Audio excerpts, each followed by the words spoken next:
অসুস্থ হোক না কেন, সবচেয়ে আগে তার অসহায় মনে হয়। সুতরাং তার আশপাশের মানুষজন, আমি বারবার করে বলি, টাকা দিতে হবে না ভাই, টাকার ভয় পালিয়ে যায় সব। এই রে এবার টাকা চাইবে।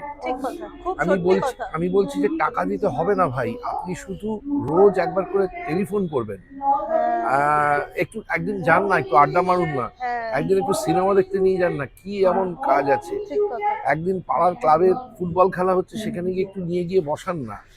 এতেই সেই মানুষটা বোধ করবে যে আমি বাতিল হয়ে যাই।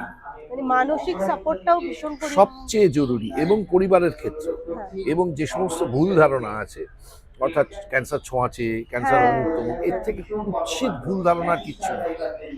এবং সেইটার থেকে মানুষকে বার করে নিয়ে আসতে হবে, এবং সেটার দায়িত্ব আশপাশের মানুষকেই নিতে হবে। এবং যারা সঙ্গে থাকেন সেই সমস্ত মানুষদেরকে মানে তারা যদি বলতে থাকেন, তাহলেই রুগী অনেক তাড়াতাড়ি সুস্থ হয়ে ওঠে। আপনার ক্ষেত্রে আপনার যখন এই মানে ভয়াবহ একটা স্টেজের মধ্যে দিয়ে যাচ্ছিলেন, আপনি নিজেকে পজিটিভ রাখার জন্য কি কি করতেন? আমাকে কিছু করতে হয়নি তো, আমি তো কখনো একা ছিলাম না।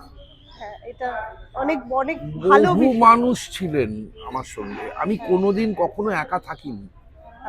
ওই জন্য তো বেঁচে আছি। নিশ্চয়, যদি আমাকে একা বাঁচতে হতো, আমার মা আর আমি মিলে অনেকদিন আগেই চলে গেছি। তাহলে আশপাশের আমার এই রিয়ালাইজেশনটা প্রথম হয় যেদিনকে আমি প্রথম এনআরএসে দেখাতে যাই ডক্টর সুবীর গাঙ্গুলি। সুবীর গাঙ্গুলির ঘরটা যেখানে রেডিওলজি, তার সামনের অংশে মানুষ বসে আছে।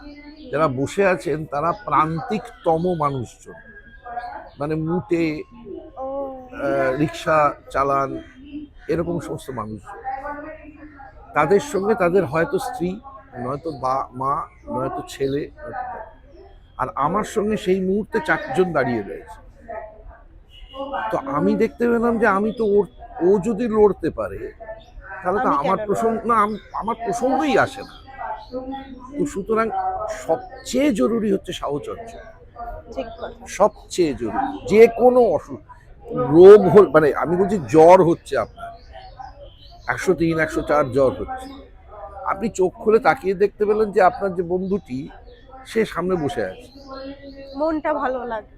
এই যে মনটা ভালো লাগলো, আপনার শরীরের ভেতরে যে রোগ প্রতিরোধ ক্ষমতা, সেটা কিন্তু বাড়তে আরম্ভ করলো। ঠিক।